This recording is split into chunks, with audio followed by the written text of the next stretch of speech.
قلبی گناہوں کا بیان۔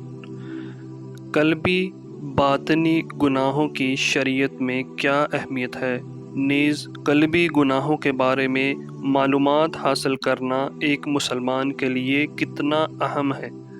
تمام گناہوں کے حوالے سے بنیادی حکم ایک ہی ہے، خواہ وہ باطنی ہوں یا ظاہری ہوں، کہ مختلف صورتوں میں مختلف احکام ہوں گے۔ مثلاً بہت سے گناہ ایسے ہیں جن سے آدمی کا واسطہ ہی نہیں۔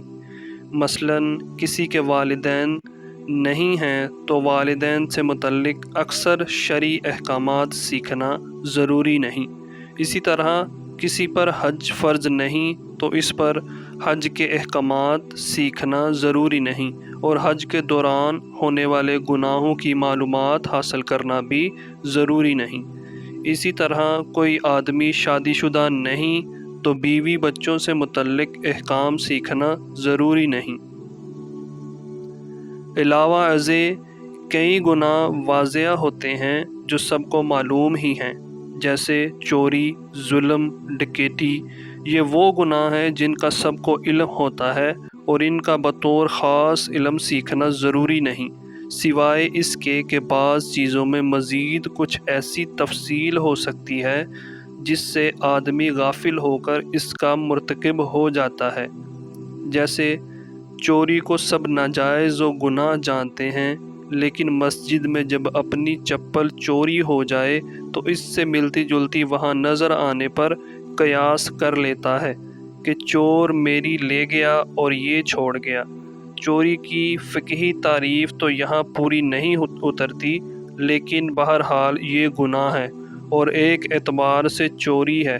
یوں ہی مکہ مدینے میں چپل تبدیل کر کے لانا بھی ناجائز ہے، اور مثال یتیم کا مال کھانے کی ہے کہ یہ حرام ہے، اور اس کا علم سب کو ہے، مگر کسی شخص کے انتقال کے بعد اس کے یتیم بچوں کے مال وراثت سے سوئم وغیرہ کی نیاز کا کھانا کھلا دیا جاتا ہے۔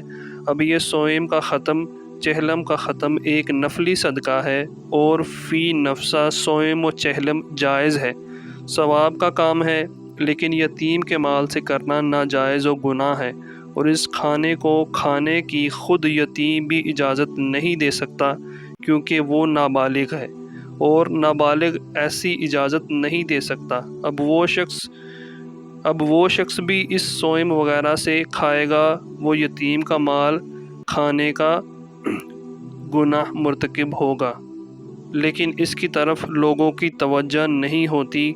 اس مسئلے میں یہ عنوان تو معلوم ہوتا ہے کہ یتیم کا مال کھانا حرام ہے، لیکن اس کی تفصیلات معلوم نہیں ہوتی۔ اس کے علاوہ بہت سے گناہ وہ ہیں جن کی تفصیلات کے بغیر آدمی ان سے بچ ہی نہیں سکتا۔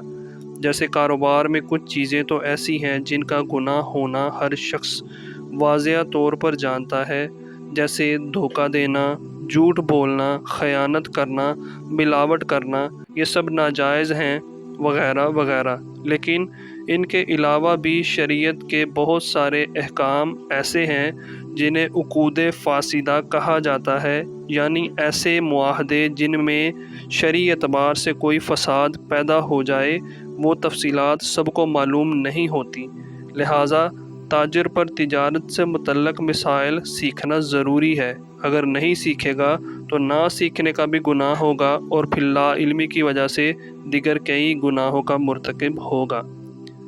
گناہوں کی ایک قسم باطنی گناہ بھی ہے۔ باطنی گناہوں میں 90% وہ صورتیں ہیں جن کا ارتکاب ریاکاری اور حب جاہ کی وجہ سے ہوتا ہے، لیکن ان کی معلومات نہ ہونے کی وجہ سے اس کے مرتکب کو اس کا پتہ ہی نہیں چلتا کہ میں ریاکاری یا حب جاہ کے گناہ میں مبتلا ہو رہا ہوں۔